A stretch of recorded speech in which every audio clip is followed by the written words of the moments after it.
Hey everybody, thank you for tuning in to my video that I made specifically to help you if your dog is pulling. Now, if you're watching this video, it means we've already done training, and I just wanted to make sure that I had this information for you because I know it can be a lot, it can be kind of overwhelming, and we just want to make sure that we can remember everything and kind of do what we need to do, again, without getting too overwhelmed and without getting information overload, right?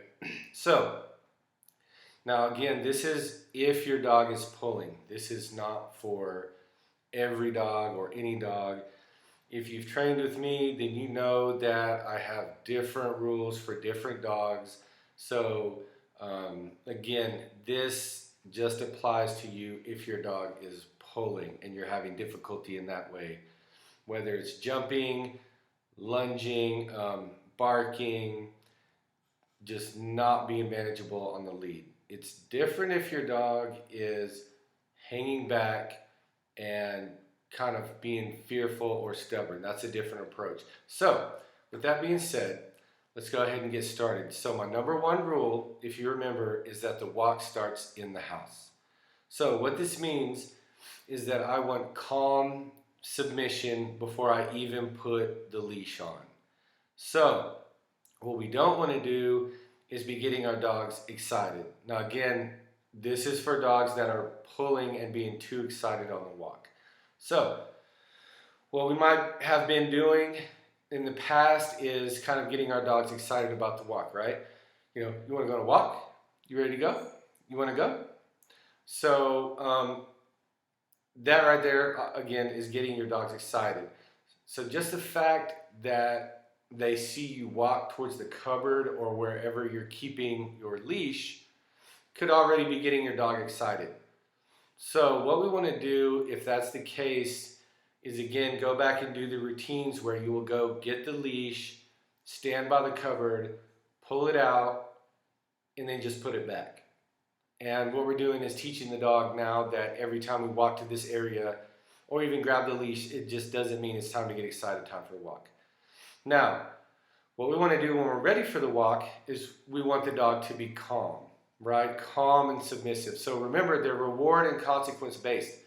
Putting the leash over the neck, that's going to be a reward. So we don't want to reward a hyper dog, especially if what we're struggling with is a hyper dog on a walk, right? So go ahead, get them calm. We can just wait. We can try the correction, the hey, something like that, whatever, we found to work best with your dog, to kind of induce that calmness that we're looking for. Once we have the calmness, then we want to slip that lead on. It's just teaching the dog that your reward for being calm is the walk. It used to be your reward for being hyper is the walk, right? They'd be hyper excited and they get the leash on. Okay, now we're changing that mindset, right? So walk starts in the house. Before you even put the leash on, walk has started, right? So my number two rule is an open door is not an invitation. Now remember, we've worked on this. So what that means is I'm going to open the door. I'm not going to block the door. I'm not going to restrain my dog with the leash. Now, my dog needs to wait calmly with the open door, and this is showing me that I have mental control of my dog, so I don't need to use the physical restraints. Now, what I don't want is for the dog sitting there waiting with the butt moving, wiggling like this, right? So again, that's manipulation, and that's saying, okay, I'm giving you what I want, what you want, now give me what I want. So that's not what I want, right? What I want is for the dog to be sitting there on standby. And again, what we can do, open the door, we're not blocking the door, we're not restraining the dog with the leash, we're going to make him stay, wait, whatever, we figured out for your dog. And then what we can do is just close the door, not even go on a walk.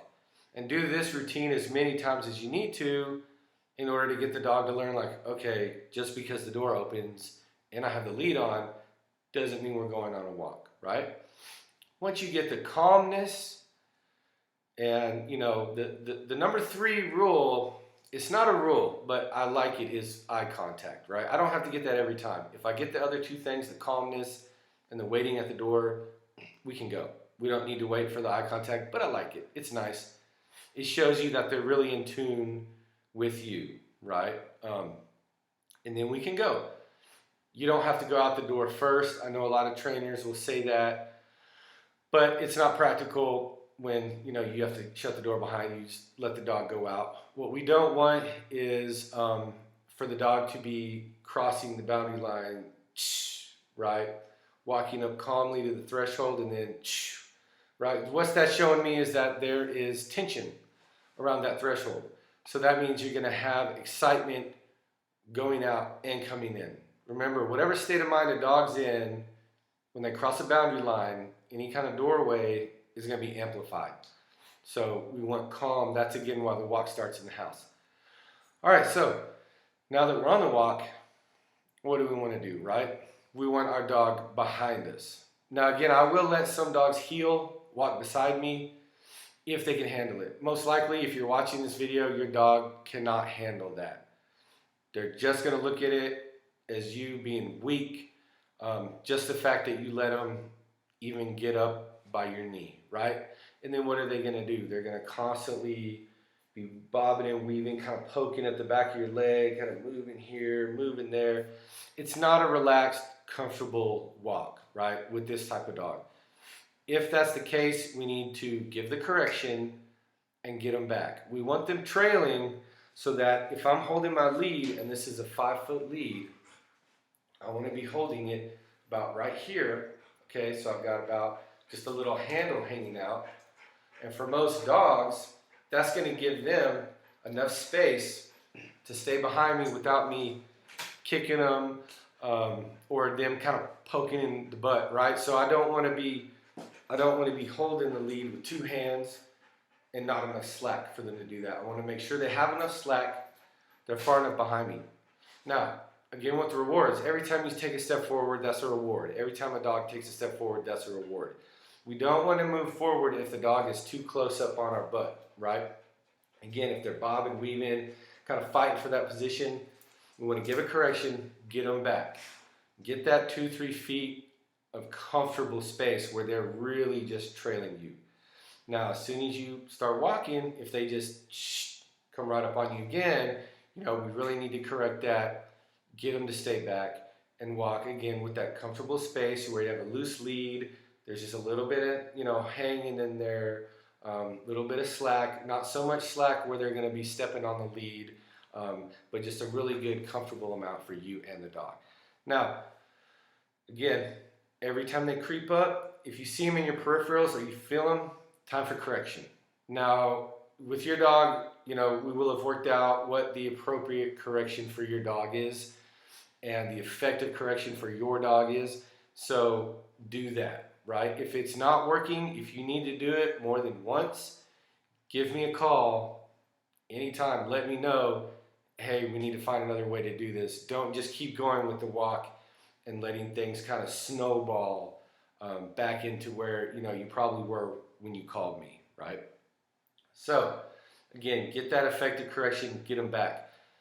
Now, when you're walking, again, we want to watch for indicators. Bad indicators, ears forward or up, mouth closed, tail up, right? Or tucked, whatever that means for your dog. Different dogs have different tails. Some dogs have no tails. Some dogs' ears do not go down, they just go back, right? So whatever that means for your dog, we want to make sure that those are relaxed, the indicators are down, right? So, if my dog's behind me, you know, how am I able to check their indicators? Well, you have the slack on the lead. So when you feel that lead tense up, okay, I know something's going on. Also, you're going to be able to see things before your dog does. Now, when you see something coming that you know is probably going to trigger your dog, when it gets to the point where you think your dog's going to see it, go ahead and turn around and check your dog out. Now, if their indicators go up for more than 2 seconds and they don't self-correct, then give a correction. Get those indicators down. You know, any dog when it sees something, you know, is going to perk up a little bit, but then it should relax, right? The problem comes when it just stays perked up like this, right? And it's on alert, and it's on alert. You don't want to keep moving forward in that state of mind, because again, that is going to be a reward. Just the moving forward, it's going to be amplifying as well. You get closer to that dog, then what do we have? We got the barking, the pulling, potential, tragedy, right? So we can stop it at the lowest form. That's what this is all about. That's why the walk starts in the house, calm, at the very beginning, nurturing that state of mind and just flowing that entire way through the walk. If you can't get the dog calm in the house, you're definitely not going to be able to do it in the street, right? So we want to make sure that we get the dog calm in the house before we put that lead on. Make sure those transitions, right, over the thresholds, calm, leaving your property, calm. Coming back to your property, dogs tend to start pulling when they know they're getting home. Now, again, open door is not an invitation. This comes for when you're coming home as well. What I don't want is dog dragging you to the door and then, boom, nose right in the door, and then the door opens, dog comes in your house, boom, with all this energy. We don't want that. So we want to slow the dog down, back the dog up, open the door, don't block it, no tension on the lead.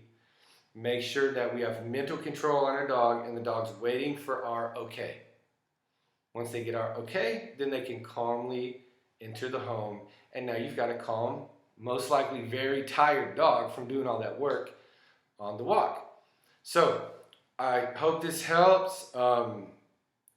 I tried to cover the very typical things that we're dealing with, and which can sometimes, when you're doing it, you're learning it, you're hands-on, it's hard to remember. So I hope that you can always come back and reference this video, and that it can help you kind of figure out like, hey, okay, yeah, I'll do that. And if you have any problems, give me a call, 469-279-3557, or email me, dfwk9trainer@gmail.com, or go to my website, dfwk9trainer.com, and that's the letter K and the number 9.